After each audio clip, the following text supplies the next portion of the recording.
అది ఎందుకన్నానంటే నిజంగా ఇప్పుడు రాష్ట్రంలో ఏదో జరిగిపోతోంది, మళ్ళొచ్చేది నేనే, ఇట్లాంటి భ్రమల్లో ఆయన బ్రతుకుతున్నటువంటి పరిస్థితి, అట్లాగే అమరావతి పైన విషం చిమ్ముతున్నటువంటి పరిస్థితి కూడా ఇంకోవైపు కనిపిస్తోంది. అంటే ఊహ అంతా ఆయన ఊహ, ఏదో జరిగిపోతోంది రాష్ట్రంలో. సో నేనున్నప్పుడు జరిగినట్టే ఇప్పుడు కూడా పూర్తిగా అవినీతి అక్రమాలు పూర్తిగా జరిగిపోతున్నాయి అనేది ఊహ. అలా ఊహించుకొని ప్రతి దానిపైన, ప్రతి అంశం పైన, ప్రతి కార్యక్రమం పైన దాన్ని ఆపాదించే ప్రయత్నం అయితే చేస్తూ ఉన్నారు జగన్మోహన్ రెడ్డి.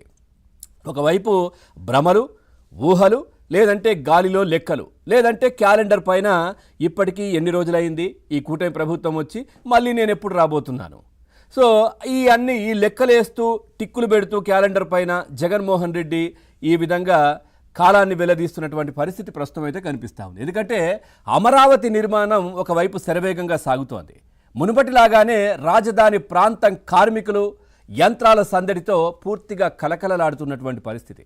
దీంతో జగన్ తన పాత శైలిలో అమరావతిపై విషం చిమ్మడం ఆరంభించారు. ఎందుకంటే పచ్చగా ఉంటే చూస్తూ ఊరుకోలేరు కదా అనేది రాష్ట్ర ప్రజల మాట, మాది కాదు, రాష్ట్ర ప్రజలు అనుకునేది. ఎందుకంటే ఒక సందడి వాతావరణం, ఒక ఆహ్లాదకరమైనటువంటి ప్రదేశం, లేదనంటే పచ్చని చెట్లు, ఇట్లాంటివన్నీ జగన్మోహన్ రెడ్డి గారికి నచ్చవు. ఎందుకంటే రిషికొండను బొడగుండి కొట్టించడం, ఆయన వెళ్తున్నటువంటి సమయంలో ముఖ్యమంత్రిగా ఉన్నప్పుడు రోడ్డు పక్కన చెట్లు నరికించేయడం, ఇట్లాంటి కార్యక్రమాలన్నీ చేశారు. కాబట్టి ఇప్పుడు అమరావతిలో ఇంత హడావిడిగా కార్యక్రమాలు జరగడం, అందరూ ఆనందోత్సాహాలు జరుపుకోవడం, అక్కడ హ్యాపీగా ఉండడం, పూర్తిగా భవన నిర్మాణ కార్మికులు కావచ్చు, లేదంటే సామాన్య ప్రజలు, దానిపైన ఆధారపడ్డటువంటి కుటుంబాలన్నీ కూడా పచ్చగా ఉన్నటువంటి పరిస్థితుల్లో ఆయనకు నచ్చట్లేదు.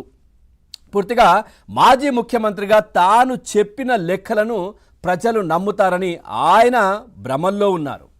గాలి లెక్కలు వేసి అమరావతి నిర్మాణంలో దోపిడీ జరిగిపోతుందంటూ గగ్గోలు మొదలుపెట్టేశారు జగన్ రెడ్డి గారు. ఇక రాజధానిపై నిలువెల్లా విషం నింపుకొని అక్కడేవో ఘోరాలు జరిగిపోతున్నాయంటూ చెప్పేందుకు పడరాని పాట్లు పడిపోతున్నారు జగన్మోహన్ రెడ్డి. అందుకే నిజాల గణాంకాలపై అబద్ధాల అంకెలతో దాడి మొదలుపెట్టారు జగన్మోహన్ రెడ్డి. పదే పదే విషం కక్కితే జనం నమ్మేస్తారనేది ఆయన నమ్మకం.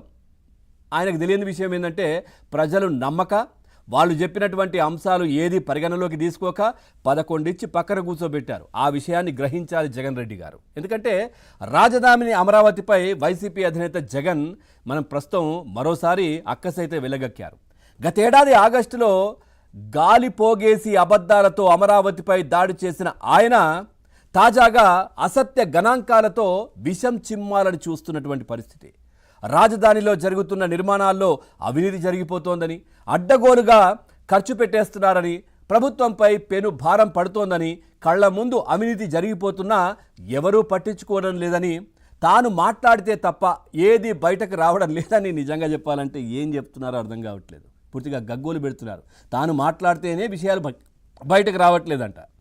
సో అమరావతిలో ఇటు సచివాలయం, విభాగాధిపతుల ఆఫీసులు, అధికారుల నివాస సముదాయాల నిర్మాణం చేస్తున్నటువంటి సంగతి మనం చూస్తూ ఉన్నాం. శరవేగంగా పనులు జరుగుతున్నాయి. చదరపు అడుగు నిర్మాణానికి 10,000 నుంచి 13,000 దాకా ఖర్చు పెడుతున్నారంటూ ఆయన తాజాగా ఆరోపించారు. అయితే ఏ భవనం పైన అంత ఖర్చు లేదంటూ చాలా క్లియర్గా 6 నుంచి 7,000, 5,500, 6,000 ఆ విధంగానే ఉంది. అది కూడా ఎందుకు పెరిగిందంటే ఆయన అమరావతిని పక్కన పెట్టేశారు కాబట్టి, అమరావతిలో అప్పుడే పనులు జరుగుంటే కనుక ఈ 1,500, 2,000 రూపాయలు కూడా పెరిగేవి కావు.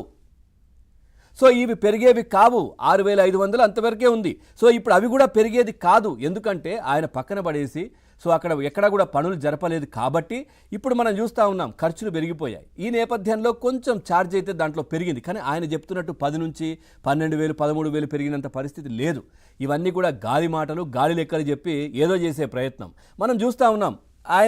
ఆయన హయాంలోనే ఏదైతే ఆయన సీఎంగా ఉన్నటువంటి సమయంలో రిషికొండలో, విశాఖలోని రిషికొండపై రాజధాని ఒక మహా సౌధాన్ని నిర్మించుకున్నారు. అక్కడ 450 కోట్లతో నిర్మాణం చేపట్టారు. ఆయన ముందు టూరిజం రిసార్ట్స్ అని చెప్పారు. చివరకు దానిని సీఎం క్యాంప్ కార్యాలయంగా చేద్దామనుకున్న ఘనత కూడా ఆయనదే. రిషికొండ ప్యాలెస్ను ప్రభుత్వ ఖర్చుతోనే నిర్మించిన విషయం అందరికీ తెలిసిందే. సగటున ఒక్కో చదరపు అడుగు నిర్మాణానికి ఆయన ఖర్చు పెట్టింది 15,293 రూపాయలు. సో ఇప్పుడు మరి ఆయన చేస్తున్నటువంటి ఆరోపణలు ఏంటి, ఆయన ఖర్చు పెట్టినటువంటి అంశం ఏంటి? అంటే ప్రతి చదరపు అడుగు నిర్మాణానికి 15,293 రూపాయలు ఖర్చు పెట్టారని. ఆ ప్యాలెస్లో ఒక బాత్రూమ్ ఇంటీరియర్ ఖర్చే 16 లక్షలు. ఏందిది? అది దుబారా, అది విచ్చలవిడితనం. మరి ఇప్పుడు మాట్లాడడం ఏంటి అంటే రాజధాని పైన అక్కస్సు, దానిపైన రాజధానిని చంపే ప్రయత్నం ఇంకా కూడా ఆయన మానుకోవట్లేడు. ఇంటీరియర్ టెండర్లు కూడా మనం చూస్తే ఆయన తన సొంత మనుషులకే ఇచ్చుకున్నారు. ఇప్పుడు అంతా కూడా టెండర్. సో ఎవరైనా పార్టిసిపేట్ చేయొచ్చు. అవసరమైతే జగన్మోహన్ రెడ్డి గారు కూడా దీంట్లో పార్టిసిపేట్ చేయించవచ్చు వాళ్ళకి సంబంధించిన వాళ్ళతో. సో ఏదైనా కానీ ప్రభుత్వం క్లియర్గా పూర్తిగా ప్రజల ముందు పెట్టి టెండర్లు కావచ్చు ఇవన్నీ కూడా చేస్తున్న పరిస్థితి. అప్పుడు అన్నీ కూడా చీకటి జీవోలు. సో ఎక్కడ కూడా ఆన్లైన్లో జీవోలు ఉండేవి కాదు. ఎప్పుడు జీవోలు ఇచ్చేవారో ఎప్పుడు ఏం జరిగేదో అంతా కూడా వాళ్ళకే తెలుసు, ఆ దేవునికే తెలుసు. ఇక బంధువులకి ఇదంతా కూడా కట్టబెట్టారు అప్పుడు రిషికొండ ప్యాలెస్ సంబంధించి. అదంతా కూడా ఆ ఉదంతం కూడా వెలుగులోకి వచ్చింది. ఇక అమరావతిలో కూడా అచ్చం ఇలాగే జరిగిపోతోందని ఆయన భ్రమపడి ఉంటారని అధికార వర్గాలు ఎద్దేవా చేస్తున్నారు. ఎందుకంటే భ్రమల్లో బతికేటటువంటి వ్యక్తి జగన్మోహన్ రెడ్డి గారు కాబట్టి. సో ఇది ఇంకా విషయం చిమ్మే ప్రయత్నమే చేస్తూ ఉన్నారు. సో ఈ అంశానికి సంబంధించి